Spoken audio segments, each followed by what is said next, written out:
আসসালামু আলাইকুম এভরিওয়ান। প্রতিদিনকার মতো চলে আসলাম খুবই সহজ এবং সুন্দর একটি রেসিপি ব্লগ নিয়ে। আজকে আপনাদেরকে দেখাবো বাসায় পাকা কলা থাকলে কিভাবে সহজেই পিঠা বানাতে পারেন। আর এই জন্য এখন আমি কিছু পাকা কলা সুন্দরভাবে চটকিয়ে নিব। কলাগুলো সুন্দরভাবে মাখানো হয়ে গিয়েছে। আমি এখানে 6 থেকে 7টা কলা সুন্দরভাবে মাখিয়ে নিয়েছি। আপনারা চাইলে পরিমাণ বাড়াতে কমাতে পারেন। সো এখন আমি এটার সাথে কিছু উপকরণ মিক্সড করছি, আর তা হচ্ছে 1 কাপ পরিমাণ চালের গুঁড়ো দিয়ে দিলাম এবং এখন দিয়ে দিচ্ছি চিনি। চিনিটা আপনি যেরকম পরিমাণে মিষ্টি খেতে পছন্দ করেন ঠিক অতটুকুই চিনি ব্যবহার করবেন। সেই সাথে দিয়ে দিচ্ছি 3 টেবিল চামচ গুঁড়ো দুধ এবং সামান্য পরিমাণ লবণ দিয়ে আমি এটিকে সুন্দরভাবে মাখিয়ে নেব। তবে এর মধ্যে আপনারা চাইলে লিকুইড দুধ ইউজ করতে পারবেন না, কারণ লিকুইড দুধটা ইউজ করলে গোলাটা পাতলা হয়ে যাবে। এই জন্য আমি গুঁড়ো দুধ ইউজ করেছি, আপনারা এটাই করবেন। সো আমি এখন সুন্দরভাবে এটাকে মাখিয়ে নিয়েছি। এখন এগুলো আমি তেলে ভাজবো। পিঠাগুলো ভাজার জন্য আমি তেলটা গরম করে নিচ্ছি এবং এর মধ্যে এখন আমি পিঠাগুলো দিয়ে দিচ্ছি। আর পিঠাগুলো দেওয়ার সময় খুবই সাবধানে দিবেন যাতে হাতে তেলের ছিটা না লাগে, কারণ যেহেতু এই পিঠাগুলো হাত দিয়ে দিলেই ভালো হয়, চামচ ব্যবহার করার চাইতে হাত দিয়ে দিলেই ভালো হয়। এই জন্য আমি হাত দিয়েই দিচ্ছি। যখন পিঠাগুলো দিবেন তখন গ্যাসের মাত্রাটা লোতে দিয়ে রাখবেন যাতে আপনার হাতে তাপ না লাগে।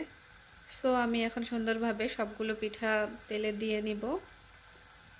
এই পিঠাগুলো বানানো কিন্তু সবচাইতে ইজি, কারণ আমরা খুব সহজে অল্প সময়ের মধ্যেই এই পিঠাগুলো বানাতে পারি।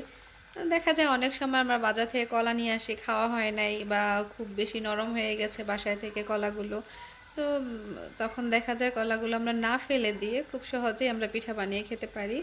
আর এই জন্য অনেক বেশি সময়েরও প্রয়োজন হয় না, আপনি সুন্দরভাবে মাখিয়ে পিঠাগুলো বানিয়ে নিতে পারেন। তো দেখুন পিঠাগুলো কিন্তু খুব সুন্দর হচ্ছে, আমি খুব সুন্দরভাবে বানিয়ে নিচ্ছি।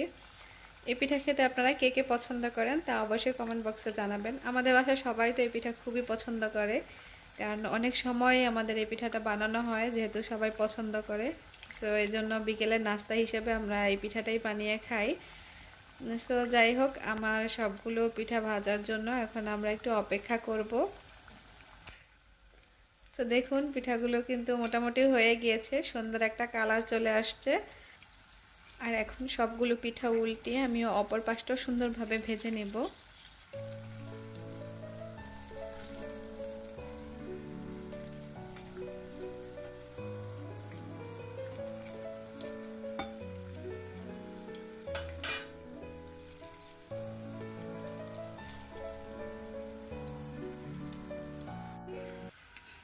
বাহ, পিঠার কিন্তু খুব সুন্দর একটা কালার চলে আসছে, একদম ব্রাউন কালার হয়ে গিয়েছে।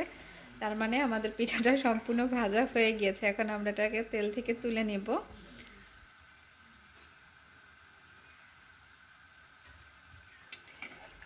এই পিঠাটা খেতে কিন্তু খুবই সফট। আমরা যে তেলে ভাজা পিঠা বানাই ওইটা যেরকম একটু কুরকুরে টাইপের হয়, বাট এটা কিন্তু ওই রকম না। যেহেতু আমরা কলা দিয়েছি সেক্ষেত্রে পিঠাটা খুবই নরম হয় এবং খেতেও খুবই মজা। আমার কাছে তো খুবই ভালো লাগে। আমাদের অনেকগুলো পিঠা বানানোই হয়ে গিয়েছে, দেখুন কত সুন্দর হয়েছে, বেশ ফুলেছে এবং কালারটা কিন্তু অনেক সুন্দর হয়েছে।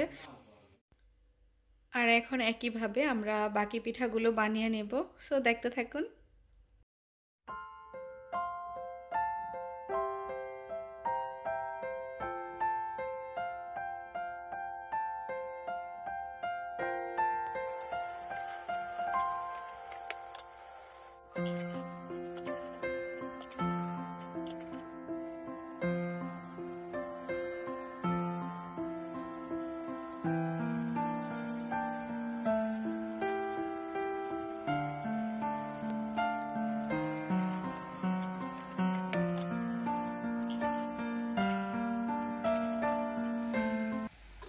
দেখুন কত সুন্দরভাবে আমার পিঠাগুলো বানানো হয়ে গেল।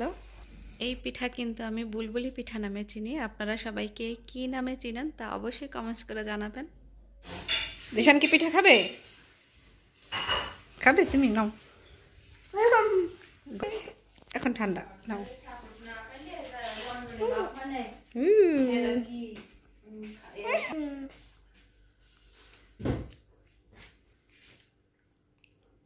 মজা না আরেকটা নাও। গরম, এটা ঠান্ডা। না এটা না, এটা ঠান্ডা।